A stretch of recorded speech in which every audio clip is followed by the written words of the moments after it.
izin memperkenalkan diri, saya Nadia Forest. Saya Espiana. Saya Polina. Saya Yolanda. Saya Asna. Kami dari Prodi Pendidikan Bahasa Indonesia FKIP Untan. Tujuan kami datang ke sini adalah untuk mewawancarai Bapak selaku bagian kehumasan demi memenuhi tugas mata kuliah kehumasan kami. Adapun pertanyaannya di sini ada 8 pertanyaan yang bisa Bapak jawab.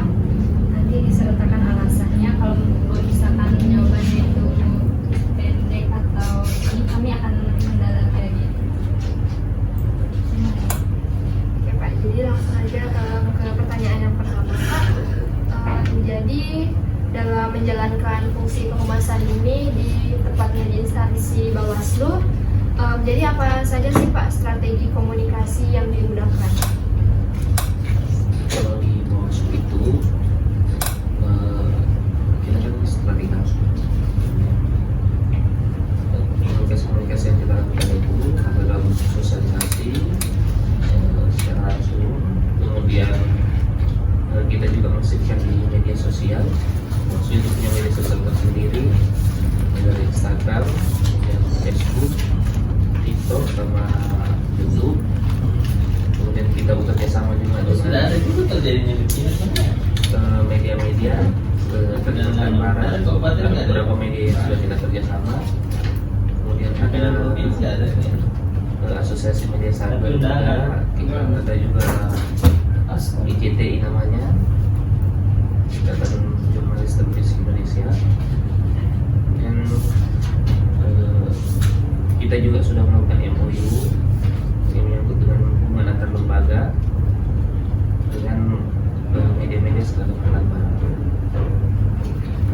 Kalau untuk yang media-media Kalimantan Barat itu boleh tahu nggak Pak? Contohnya apa?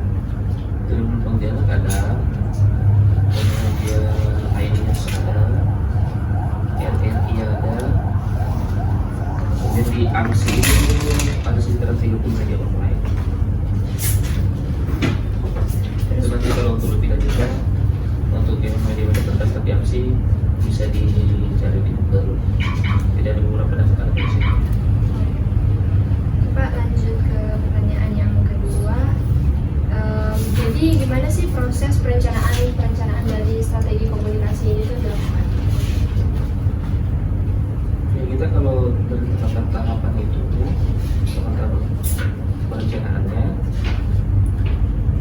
kita kan di sini ada dari start dulu, kemudian ada kepala bagian, kemudian ada pimpinan. Jadi di Bawaslu itu kan ada namanya komisioner, seperti ketua dan anggota, kemudian ada jajaran sekretariat. Nah, jajaran sekretariat itu di mana cuma sekretariat, kemudian ada kabut pengawasan, kemudian di bawah kabut pengawasan ada staf pengawasan. Nah, untuk langkah-langkah melakukan komunikasi, aplikasi itu biasanya kita buat rapat perencanaan dulu di awal tahun. Kemudian bisa kalender kehumasan namanya, ada kalender kehumasan. Nah, kalender kehumasan ini terdiri dari rencana aksi yang mau dilakukan oleh kehumasan, kemudian apa-apa yang perlu dipublish, kemudian nanti dieksekusi dengan bagian kehumasannya. Ada desain grafis, kemudian fungsi correction. Nah, koreksinya itu dari bagian kepala bagian kehumasan itu biasanya koreksi dulu. Setelah koreksi, kalau ada tingkat kita bisa diperbaiki, tapi kalau misalnya sudah oke, kita langsung kita publish di media sosial Bawaslu. Kemudian ada juga hal-hal tidak semua yang dipublish di media luar, tapi ketika itu maka kita akan dipublish di media luar.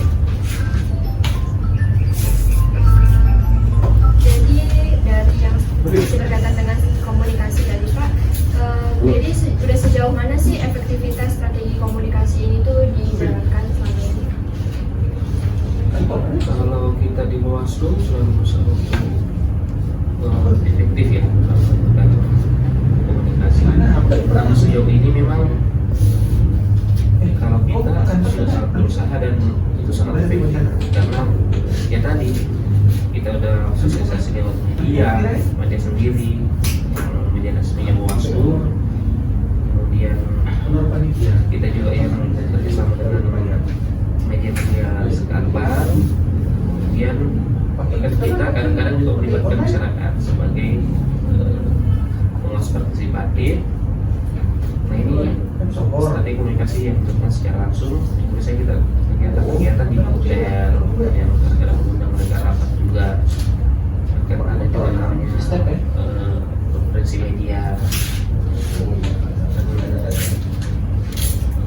Yang saya berpikir itu sangat efektif masyarakat. Kemudian jadi kan tadi di medianya nih Pak, ada nggak sih platform digital khusus yang dikelola di penguasaan ini? Ada. Kalau boleh tahu, Kita kan ada media sendiri di awal itu. Kita punya media sendiri. Media sendiri itu ada Instagram, Bawaslu Kalbar, dan ada Facebook Bawaslu Kalbar, kemudian ada YouTube-nya Bawaslu Kalbar, ada webnya Bawaslu Kalbar, Di situ, di dekat ada SMA 1. TikTok-nya sendiri Bawaslu Kalbar, bisa di-follow. Kita juga punya kalau untuk permintaan data itu bisa melalui PPID namanya. PPID itu dia punya informasi di Bawaslu. Kemudian Pak, pertanyaan selanjutnya, bagaimana bentuk interaksi organisasi dengan Mana Obin Bang? Dicari kenapa dari tadi? Nah, kita itu kalau masyarakat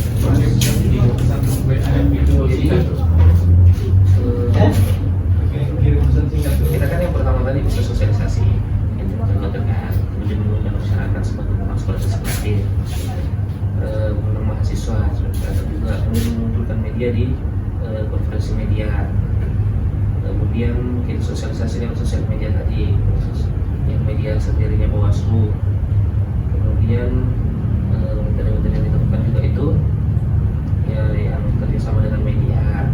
Jadi kita buat layarnya kita siapkan semua bahan-bahannya, kemudian desain secara khusus kita berikan ke media-media sebagai bahan untuk dipublish. Ada juga kita kasihkan bahan mentahnya nih mereka, kemudian mereka yang publish. Ada juga kita mengundang media-media sebagai penggarap, kita ada kegiatan, kemudian mereka membuat materinya sendiri, membuat publishnya sendiri, membuat sendiri. Oh ya, kalau boleh tahu untuk sosialisasinya itu seberapa sering dilakukan dalam satu periode kepengurusan? Nah, kalau di Bawaslu itu kan tergantung satu periode kepengurusan apa nih.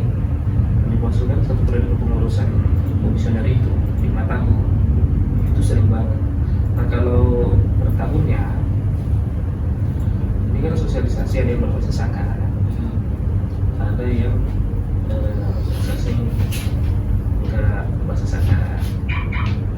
Nah, kalau yang berbasis anggaran itu sosialisasi yang sosialisasi pengawas partisipatif, kemudian media gathering, kemudian konferensi media, kemudian ada beberapa lagi yang kita lakukan. Kadang-kadang juga ini kita berbasis anggaran. Kemudian ada kunjungan media. Misalnya kunjungan media ini Bawaslu media atau media datang. Itu kita sering biasanya kalau tergantung anggaran ya, kalau yang berbasis anggaran. Tapi kalau yang tidak berbasis anggaran itu tergantung waktunya. Kadang kita kan bisa menyurati secara formal, bisa juga via WA untuk mereka untuk melakukan sosialisasi. Kita itu targetnya per hari itu harus ada 3 sosialisasi masyarakat melalui media sosial, media resminya Bawaslu. Kemudian berita itu minimal ada 3 per minggu, baik itu berita seremoni maupun berita yang sifatnya sosialisasi ke masyarakat itu bersama. Kemudian kita juga ada namanya Jumat Edukasi. Jumat Edukasi itu tiap minggu kita terbitkan kali Bawaslu provinsi, Bawaslu kabupaten kota itu macam-macam. Ya, kalau Sambas contohnya dia ada Kamis edukasi, kegiatan edukasi. Jadi kalau itu isinya berupa edukasi bagaimana Bawaslu mengedukasi masyarakat dengan informasi-informasi apa saja sih yang perlu diketahui oleh masyarakat terkait Bawaslu. Namun tidak semua informasi itu dikeluarkan karena ada beberapa informasi yang namanya informasi dikecualikan. Informasi yang dikecualikan itu misalnya jumlah anggarannya berapa, kemudian peruntukannya berapa, ya. Kadang-kadang itu yang tertutup, atau hasil keputusan, hasil pleno, itu informasi yang dikecualikan, tidak boleh disebar ke masyarakat. Selanjutnya Pak, jadi berkaitan dengan publik, jadi seberapa penting sih peran publik ini dalam menyusun agenda di pembahasan? Kita sangat penting. Kalau mengukur seberapa penting peran publik dalam pembahasan itu sangat penting karena kita ini kan sadar bahwa manusianya secara keseluruhan kan dia makhluk sosial ya, artinya kita ini saling membutuhkan. Nah, Bawaslu ini tanpa masyarakat itu nggak bisa, jadi sangat penting. Apalagi kita bergerak di pengawasan. Jadi kalau Bawaslu dengan keterbatasan stafnya itu nggak bisa mengawasi sebagai Kalimantan Barat misalnya, sehingga perlu peran mahasiswa, peran tokoh masyarakat, peran tokoh adat, peran masyarakat secara keseluruhan untuk bersama-sama ikut serta melakukan pengawasan. Kita akan bergerak di bidang pengawasan, apalagi pada saat tahapan pilkada. Kita kan nggak bisa mendeteksi itu. Humas sendiri nggak bisa mendeteksi ini pelanggaran misalnya. Kalau kita pengawasannya di Pontianak, terus ada pelanggaran di Kuburaya, kalau masyarakat nggak ikut serta, itu sulit kita deteksi. Sehingga sangat penting kalau peran masyarakat dan publik. Nah, kalau misalkan mengenai pelanggaran tadi, Pak, apa tindakan yang diambil oleh Bawaslu untuk menangani hal tersebut? Misalkan kayak pelanggaran pemilu.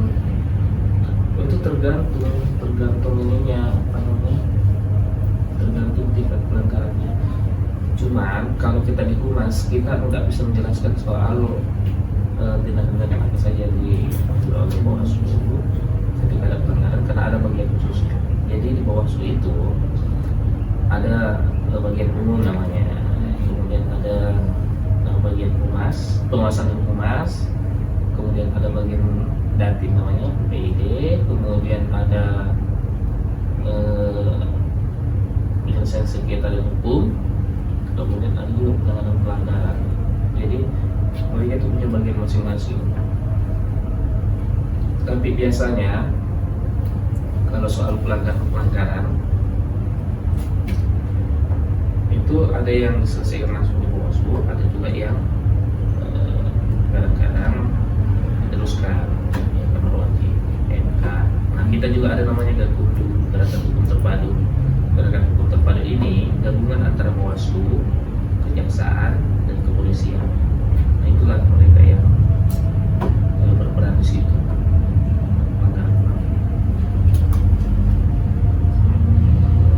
Jadi balik lagi ke yang bagian komunikasi tadi, Pak. Jadi apa saja sih tantangan utama yang dihadapi dalam menjalani fungsi kehumasan ini? Kemudian apa solusinya? Ya, kalau tantangan terbesar kita sebenarnya di Bawaslu ya, secara keseluruhan itu kan SDM, pasti kita kan kurang SDM dengan luas wilayah yang berhitung sangat luas. Cakupan wilayah kita kan Kalimantan Barat, 14 kabupaten kota, kemudian staf luasnya hanya 2, itu pun merangkap sebagai hubungan antar lembaga, kemudian satunya di PPID dan Datim, Badan Informasi. Namun itu tidak menjadi halangan, artinya tantangan yang besar tapi bisa kita kondisikan, bisa kita sesuaikan dengan pekerjaan-pekerjaan kita masing-masing. Jadi dengan tantangan itu kita bisa mengambil langkah-langkah taktis. Jadi bagaimana bisa bekerja lebih cepat dibanding biasanya, kemudian lebih banyak dibanding teman-teman yang posisinya cuma satu, dan kita merangkap jabatan.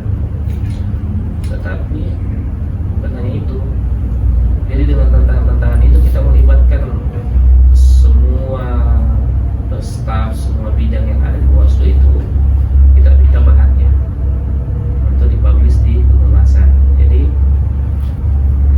kalau hanya 2 staf ini turun ke lapangan meliput 5 pimpinan ya, karena di Bawaslu sini kan ada 5 pimpinan, ada ketua, kemudian 4 anggota, itu nggak mungkin nempel satu-satu.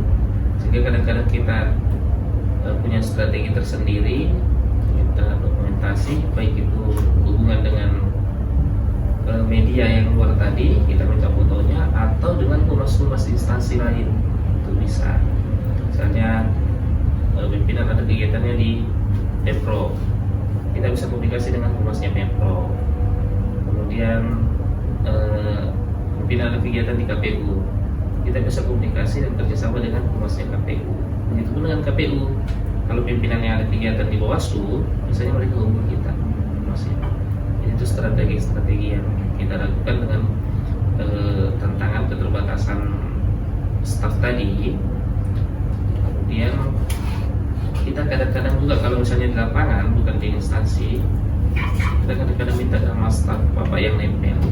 Jadi ada supirnya misalnya, kita minta, atau kadang kita hubungi langsung orangnya.